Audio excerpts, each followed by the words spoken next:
सुना आपने बहनों और भाइयों, आप सबसे मिलने आए हैं वो सरगमी जादूगर जिनकी आवाज आज हर संगीत प्रेमी के सीने में दिल बनकर धड़कती है। Hello, good evening, Cinema Satsang viewers. How are you doing? Well, I'm so happy to have once again on our channel Mr. Deepak Mahan, who is, he dons many hats and he's good in all of them. He's a columnist for Hindu, he's a sports commentator, writer, filmmaker. Well, today we are back here with him, and he is going to pay a small tribute to the legend, Mr. Amin Sayani, who is no longer with us. Amin Sayani with the legendary voice. And महान जी आज उनको एक छोटा सा tribute देंगे हमारे channel पर। Welcome sir. Pleasure, Kabir. Always to be back with you. Amin Sayani के बारे में बात करते हैं तो सबसे पहले तो जहन में एक ऐसा मुस्कुराता सा चेहरा आता है। हालांकि हमने वो चेहरा बहुत देर बाद देखा, लेकिन जब उनकी आवाज सुनते थे तो तब भी हमेशा लगता था कि there is something very vivacious, something very positive about him, and one felt that his voice was a kind of a validation of his smile.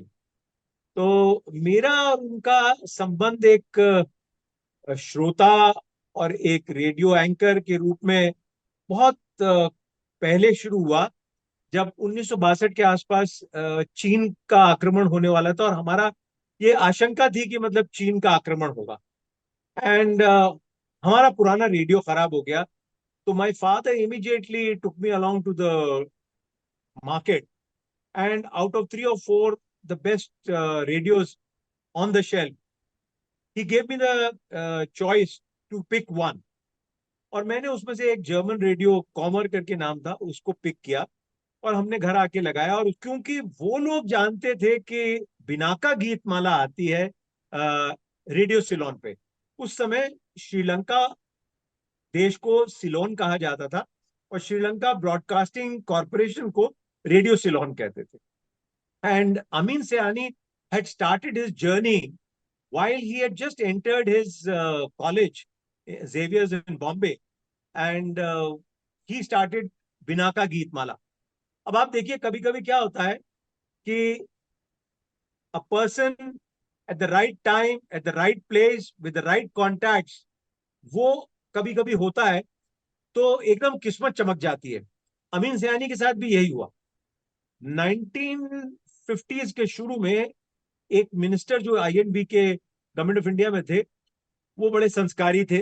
उन्होंने अपनी अक्लमंदी में ये डिसाइड किया कि फिल्मी गीत जो है उनका प्रभाव लोगों पे खराब पड़ेगा, वो गाने हमारी संस्कृति के विरुद्ध हैं, और उन्होंने ऑल इंडिया रेडियो पे हिंदी फिल्मों के गाने बैन कर दिए। Now, this was an opportunity which was seized upon by Amin Sayani's elder brother, Hamid Sayani.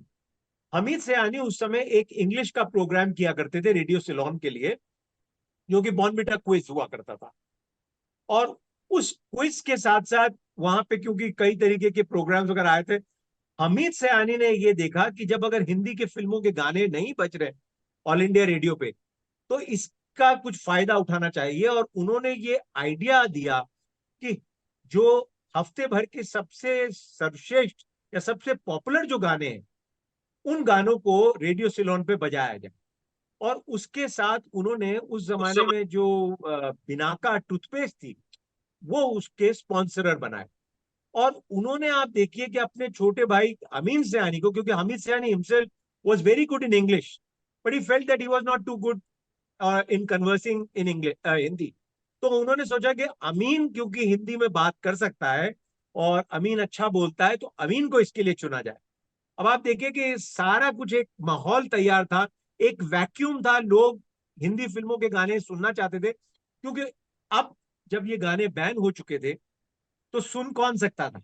जिनके पास अपने ग्रामोफोन रिकॉर्ड्स बजाने के लिए रिकॉर्ड प्लेयर थे या रेडियोग्राम्स थे। अब वही लोग जो कि पैसे वाले थे वही गाने सुन सकते थे, बाकी कोई सुन नहीं सकता था। या फिर आप सिनेमा हॉल में जाके जो पर्टिकुलर पिक्चर देखते थे उसी के गाने सुन सकते थे। तो ये सिलोन तो से हुआ ये इंडिया में ब्रॉडकास्ट होता था गाना? इंडिया रेडियो में हाँ आप सिलोन का रेडियो, गाना सुन सकते थे। हाँ रेडियो सिलोन का क्या था कि क्योंकि आपको पता होगा कि ब्रिटिशर्स ने करीब करीब साउथ एशिया की सभी कंट्रीज के ऊपर कंट्रोल रखा हुआ था. So the britishers ruled Nepal, India, of course India included that Pakistan which was not existent at that time, Sri Lanka and down right up to Singapore. तो उन्होंने अपने वॉर टाइम के लिए बहुत बड़े बड़े पावरफुल ट्रांसमीटर्स लगाए थे कोलंबो के अंदर, और उन्हीं कोलंबो के ट्रांसमीटर्स के कारण रेडियो सिलोन बहुत अच्छी तरीके से शॉर्ट वेव पे 24 मीटर बैंड पे सुनाई देता था.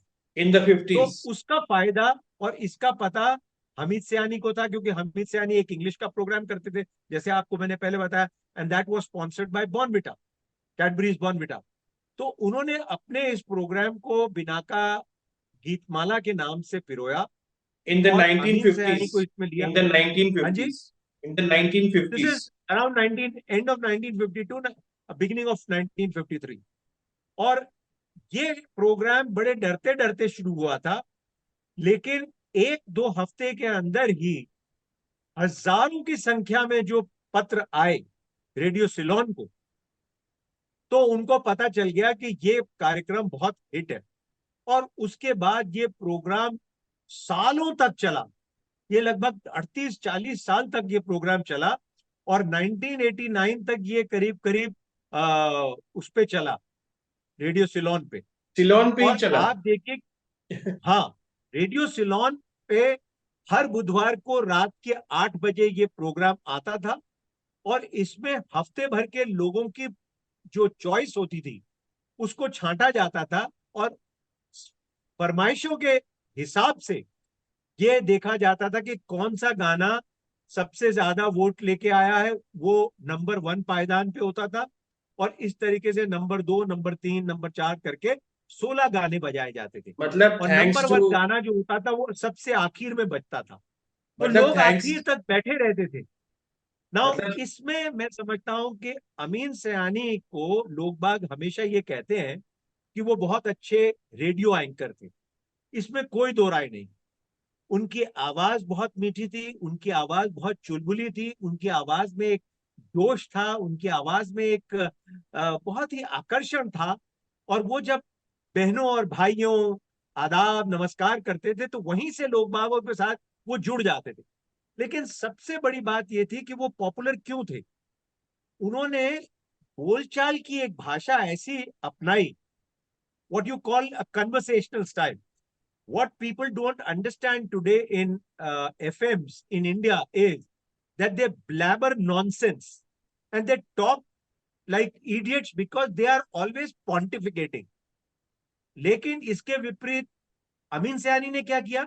अमीन सयानी ने बहुत अच्छी तरीके से ऐसे बातचीत करी जैसे वो आपके सामने बैठे. अपने बहनों और भाइयों, वो आ गए जिसका इंतजार था, वो आ गए, और ये हैं. तो जब वो बहनों और भाइयों करके और फिर कई बार बात करते थे, बहुत से एनेक्डोट बताते थे, कभी किसी गीत के बारे में, कभी किसी फिल्म के बारे में, कभी रफी साहब के बारे में, कभी शंकर जयकिशन के बारे में, कभी शमी कपूर के बारे में, कभी दिलीप साहब के बारे में, मीना कुमारी, लता मंगेशकर. तो क्या होता था, लोगों को बहुत इंटरेस्ट आता था. Now this became a very fascinating programme and it was a big hit. And it was such a big hit that finally, after 3 odd years or so, All India Radio had to withdraw its PA, which it had given against the Hindi film songs, and they had to reintroduce. लेकिन कभी भी all India radio उसको पकड़ नहीं पाया. हालांकि बाद में उर्दू प्रोग्राम जो ऑल इंडिया रेडियो का था, जो कि दिल्ली से प्रसारित होता था, वो बहुत पॉपुलर हो गया था. लेकिन रेडियो सिलोन अपने आप में सवेरे, दोपहर, शाम जो गाने देता था वो पॉपुलर होते थे. और बुधवार की शाम को लोग अमीन सयानी की बिना का गीतमाला के लिए ऐसे वेट करते थे कि सड़कें खाली हो जाती थी, लोग घर दौड़ दौड़ के पहुंचते थे. And you must remember that that was the time when there was no other entertainment except radio और a cinema hall. So either you had to go to a cinema and watch a movie, or else you heard the songs on radio. मतलब thanks to thanks to Ceylon, Radio Ceylon, and the Britishers, Indians could hear Hindi film songs, and Amin Sayani became a household name. तो वो क्या वहां पे बैठे बैठे ही वहां जाके करते थे कि वो यहाँ से ही वो रिकॉर्डिंग क्या वो सिलोन से करते थे वो? नहीं, अमीन सयानी बॉम्बे में रहते थे। और उनका आपने क्योंकि बॉम्बे अच्छा घूमा हुआ है, कुलाबा जो एक जगह है जहाँ पे कि रीगल सिनेमा, एक बहुत पुराना सिनेमा हॉल है, उसकी बगल में उनका अपना रेडियो का एक छोटा सा रिकॉर्डिंग स्टूडियो हुआ करता था। अच्छा, वो प्रोग्राम पूरा का पूरा वहीं करते थे। पत्र भी जो आया करते थे उनका पता उन्होंने रेडियो एडवर्टाइजिंग सर्विसेज जो थी बॉम्बे का ही एड्रेस दे रखा था, और वो वहीं से सारा का सारा रिकॉर्ड करते थे। रिकॉर्डिंग कंप्लीट हो जाती थी मंडे के आसपास, और उसको ट्यूसडे की दिन रेडियो सिलोन के लिए बाय एयर स्पूल भेजा जाता था, और उस पुल को वो वहां चलाते थे। लेकिन अमीन सयानी की खासियत ये थी कि वो जिस तरीके से बातचीत करते थे, लोगों को लगता था कि ये प्रोग्राम प्रत्यक्ष लाइव हो रहा है। Now this is the beauty of a good artist, he makes you believe that what is happening is actually happening right there. People felt that he was conversing with them right then and there. और वो क्या करते थे, बीच बीच में कई गानों के बीच में लोगों के पत्र लिया करते थे, उन लोगों का नाम लेते थे, बताते थे कि झुमरी तलैया से फलाने फलाने आदमी ने, या रायपुर से फलाने फलाने आदमी ने, या जयपुर से उसने, या जलंधर से, ऐसे। तो वो जो बातचीत होती थी उससे लोग बड़े उत्सुक होते थे, जुड़ते थे, और अपने अपने खतों के भी जवाब का इंतजार करते थे।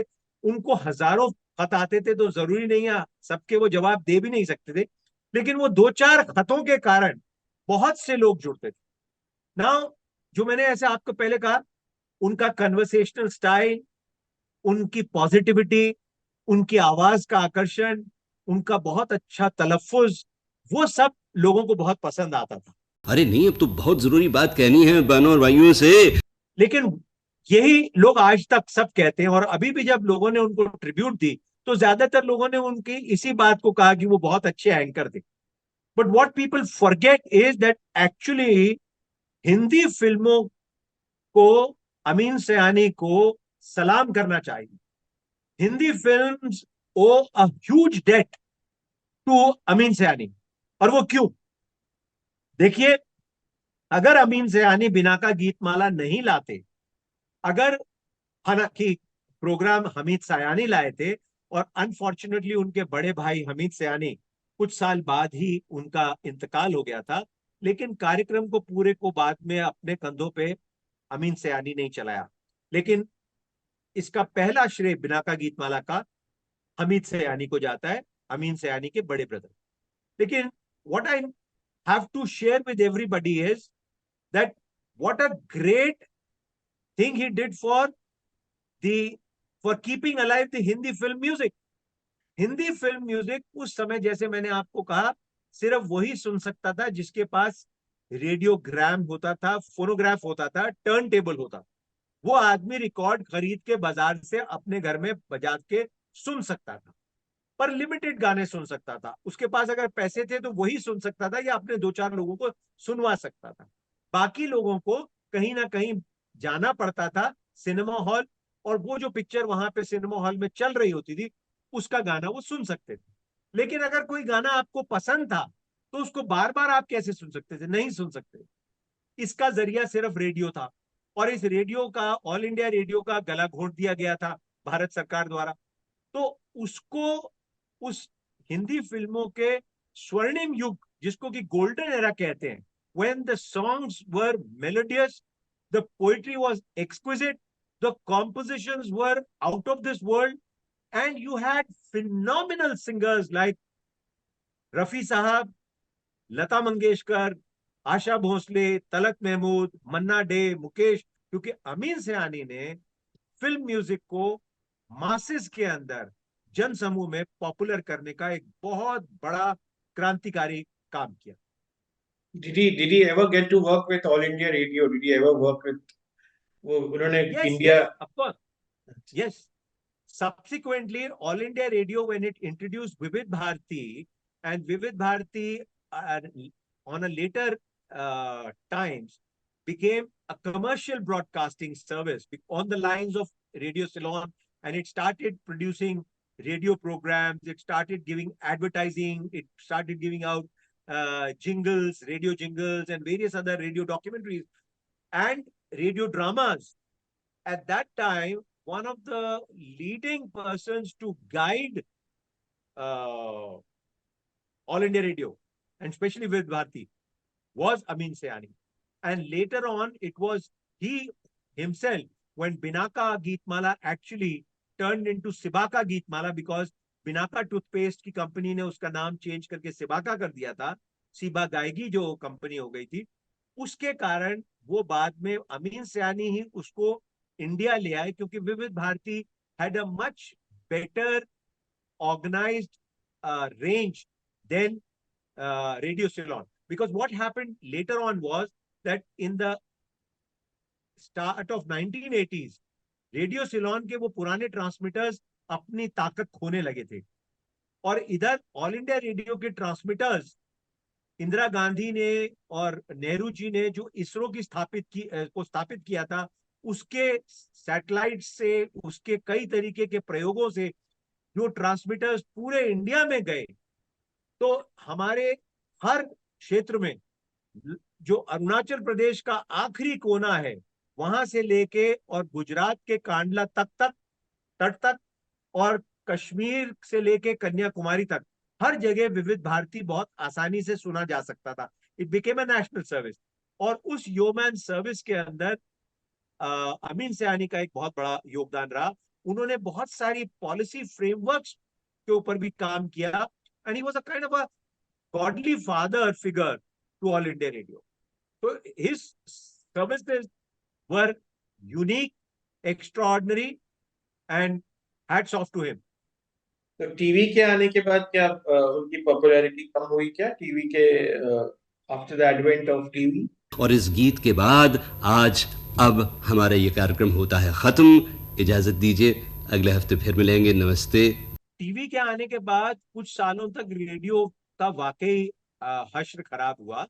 उसका कारण था, जब तक दूरदर्शन अकेला था तब तक इतनी दिक्कत नहीं हुई, क्योंकि दूरदर्शन पे एक संडे को हिंदी की फिल्म आया करती थी, और बुधवार और शुक्रवार को आधे आधे घंटे के Chitrahaar kind of film song trailers आते थे. उसमें 7-8 गाने आते थे और लोग उसको देखा करते थे. लेकिन yet radio maintained it's hold. It had a very strong footprint in the rural India. लोग अपने खेतों में, अपने खलिहानों में, अपने बैलगाड़ियों पे, अपने मोटरसाइकिलों पे, अपनी साइकिलों पे ट्रांजिस्टर लटका के गाने सुनते हुए जाते थे. और 95-96 के बाद जब हिंदुस्तान में मोबाइल आ गया, और 2000-2002 के बाद जब थोड़ा इंटरनेट आ गया, और जब से ये गूगल शुरू हुआ, और उसके बाद जब ये रेवोल्यूशन आई है इंटरनेट की और व्हाट्सएप के बाद, तो बहुत ज्यादा कंपटीशन रेडियो को फेस करनी पड़ी. आप रेडियो वाकई पीछे चला गया.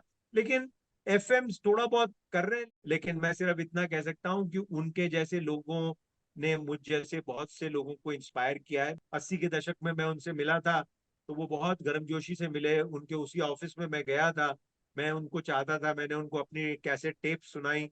मैंने कहा, साहब मैंने इस तरीके से काम किया हुआ है, मैं इस तरह से ऑल इंडिया रेडियो पे रेगुलर ब्रॉडकास्टर हूँ. तो उन्होंने मेरी आवाज की, सबकी बहुत तारीफ करी. लेकिन कहने लगे कि क्योंकि तुम बॉम्बे में नहीं रहते हो बेटा, इसलिए मैं तुम्हारे साथ काम नहीं कर सकता. बस मैं इतना ही कहना चाहूंगा कि मेरे साथ, तो मैंने आपको कहा ना, मैं 2 बार उनसे मिला. मेरी यादें बहुत अच्छी हैं. पहली बार भी वो बहुत गर्मजोशी से मिले, और लास्ट तक जब मुझे बाहर छोड़ने आए तो मुझसे कहने लगे, बेटा ये कहीं पे भी तुम्हारी काबिलियत पे कोई बात नहीं कर रहा हूँ, तुम बॉम्बे में नहीं रहते हो इसीलिए मैं तुमको नहीं ले सकता, लेकिन तुम्हारी आवाज बहुत अच्छी है और काम करते रहो. और उसके बाद में मैं शायद 2017 के आसपास उनसे फिर मिला था एक पार्टी में. मेरे और उनके एक कॉमन फ्रेंड निकल आए, और हम लोगों ने, तब उनके तबीयत काफी खराब थी, वो व्हील चेयर पे थे, और हमने बहुत सारी बातें करी. और तब उन्होंने जो मेरे हाथ पकड़ा और मेरे से बात की, और हम कुछ पुरानी बातें कर रहे थे, प्री पार्टीशन वगैरह की, अपने माँ बाप वगैरह की. तो उन्होंने कहा, बेटा उम्मीद करते हैं कि वैसा वक्त फिर कभी नहीं आएगा, किसी को भी उस तरीके के तकलीफ में दौर से गुजरना नहीं पड़ेगा। और फिर वो बहुत देर तक मेरा हाथ थाम के बैठे रहे और मैं उनके साथ बेंड होके उनकी व्हीलचेयर के साथ ही बैठा था। मैं आपको ये बताता हूँ कि उनका स्पर्श जो था मेरे हाथ को और उनकी जो सर पे मेरा हाथ था, उसकी याद आज भी मेरे अंदर ताजा है। हालांकि उनकी आवाज भी ताजा है, लेकिन उनके शब्दों से कहीं ज्यादा उनका वो स्पर्श मुझे आज तक याद है। और मैं समझता हूँ यही सबसे बड़ी बात है कि वो एक बड़े आदमी थे और उन जैसे बड़े आदमी का मेरे ऊपर एक वरदहस्त था, आशीर्वाद था, जिसके कारण मैं थोड़ा बहुत कुछ ना कुछ अपने जीवन में कर सका।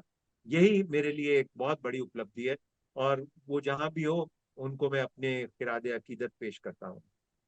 आदाब, नमस्कार।